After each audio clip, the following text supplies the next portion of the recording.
JPSC FRO के जो syllabus हैं आयोग के द्वारा जो दिया गया है, उसके अतिरिक्त कुछ वैसे इंपॉर्टेंट करंट अफेयर का टॉपिक जिनका स्टडी करना और जिनका यूटिलाइजेशन करना आप मेंस के जो आंसर राइटिंग होंगे उसमें इंक्लूड करना आपको मार्क्स ऑफ 10 करने में मदद करेगा। बेहतर मार्क्स स्केल अप कर पाएंगे अगर आप इन टॉपिक्स, इन करंट अफेयर के टॉपिक्स को इंक्लूड करते हुए आंसर को लिखते हैं। कई एक सारा क्वेश्चन, ऐसी संभावना है कि बहुत सारा क्वेश्चन ऐसा भी आपको मिलेगा जो डायरेक्टली इस टॉपिक्स के इर्द गिर्द होगा, इस टॉपिक से बना लिया जाएगा।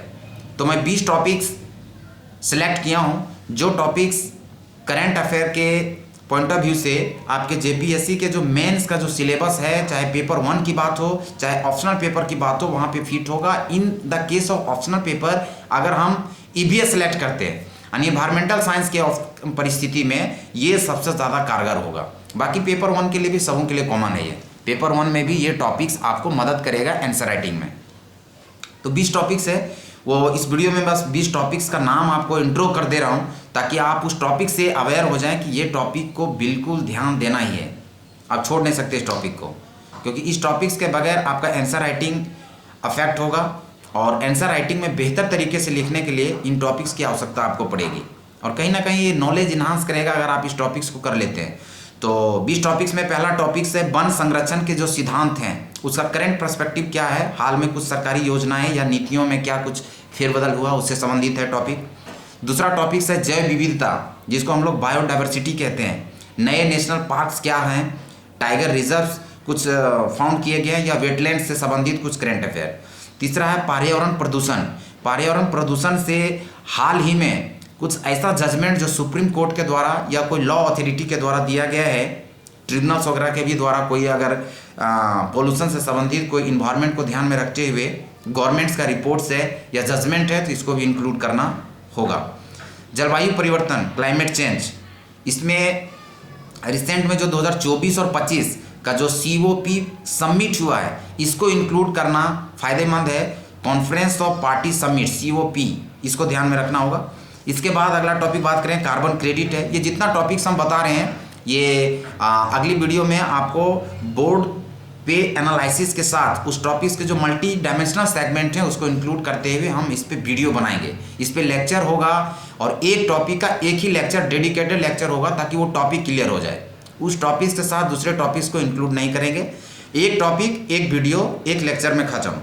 कार्बन क्रेडिट ये बड़ा इंटरनेशनल टॉपिक्स माना जाता है और इसमें जब इसका डिस्कशन करेंगे तो हम डिटेल इस पे जाएंगे।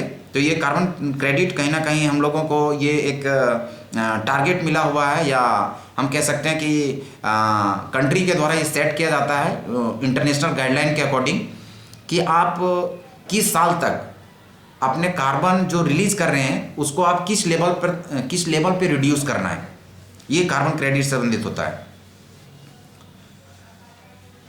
ग्रीन हाइड्रोजन की टॉपिक से एक 7वां टॉपिक है रामसार वेटलैंड। अभी हाल ही में कुछ अगर वेटलैंड ऐसे हैं जिसको रामसार से लिंक्ड किया गया है तो आप उसको इंक्लूड करेंगे।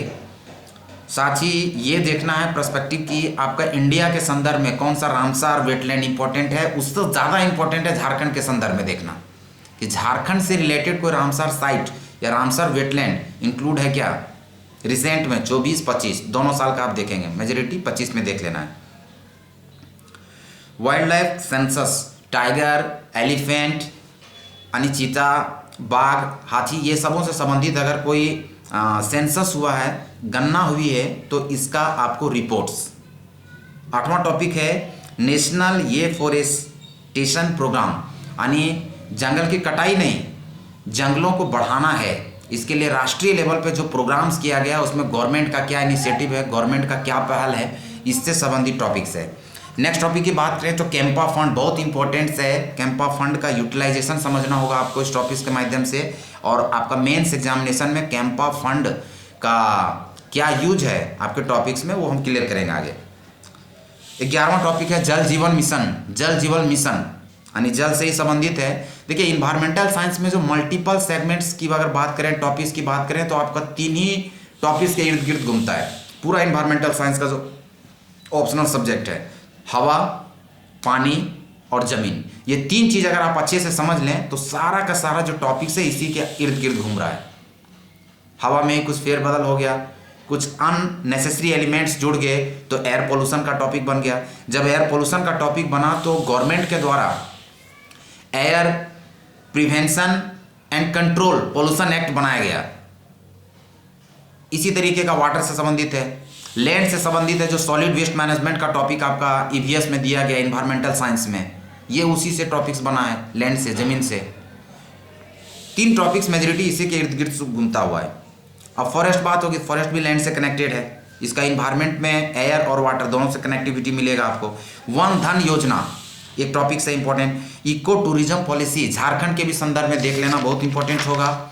इसके बाद है कुछ वाइल्ड लाइफ सेंचुरी जो नए बनाए गए हैं या नए जिनको लिस्टेड किया गया है झारखंड गवर्नमेंट के द्वारा या सेंट्रल गवर्नमेंट के द्वारा, वो देखना होगा। झारखंड का बजट फॉरेस्ट को ध्यान में रखते हुए एंड इन्वायरमेंटल एलोकेशन, यानी कि फॉरेस्ट एंड इन्वायरमेंट को ध्यान में रखते हुए झारखंड गवर्नमेंट के द्वारा जो एलोकेशन दिया गया है, जो बजट दिया गया है, ताकि इसकी बेहतर देखरेख हो सके, इनके डिपार्टमेंट्स में बेहतर तरीके से काम हो, इन सब को ध्यान में रखते हुए जो बजट है वो बजट आपको ध्यान रखना होगा। इस टॉपिक्स को क्लियर करके जाना होगा।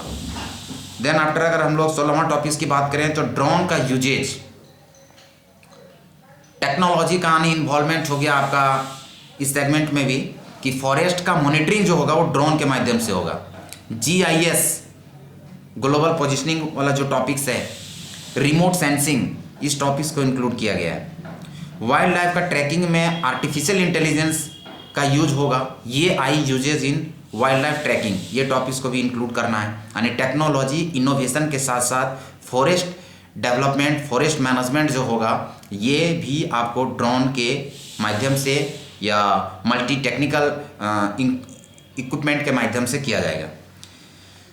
उसके बाद का टॉपिक है इन्वायरमेंटल क्लियरेंस जजमेंट, जो पर्यावरण से संबंधित कुछ इंपॉर्टेंट जजमेंट दिए गए हैं हाई कोर्ट्स के द्वारा, झारखंड हाई कोर्ट या कोई ट्रिब्यूनल्स के द्वारा, नेशनल ग्रीन ट्रिब्यूनल्स के द्वारा, सेंट्रल पोल्यूशन कंट्रोल बोर्ड या स्टेट पोल्यूशन कंट्रोल बोर्ड के द्वारा, कुछ ऐसा ऑर्डर्स या जजमेंट उसको देखना होगा।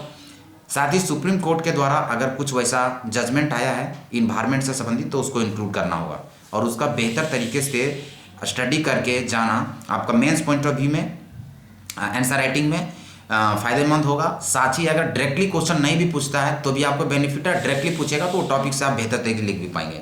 ग्लोबल फॉरेस्ट वॉच ये एक तरह का एजेंसी है जिसमें अपना रिपोर्ट फॉरेस्ट को लेके देता रहता है, तो इससे संबंधित टॉपिक है ये। फॉरेस्ट का रिपोर्ट्स है। इसके बाद नेशनल क्लीन एयर प्रोग्राम्स, इसके आउटपुट्स क्या हैं, नेशनल एयर क्लीन प्रोग्राम जो है उसके क्या आउटपुट्स हैं, किस पर्पस से इस प्रोग्राम को चलाया जा रहा है, इसको जाना। ये बस 20 ऐसे इंपॉर्टेंट टॉपिक्स हमने सेलेक्ट किए हैं करंट अफेयर्स का, जो बहुत ही फायदेमंद है आपके एग्जामिनेशन पॉइंट ऑफ व्यू से। Thank you.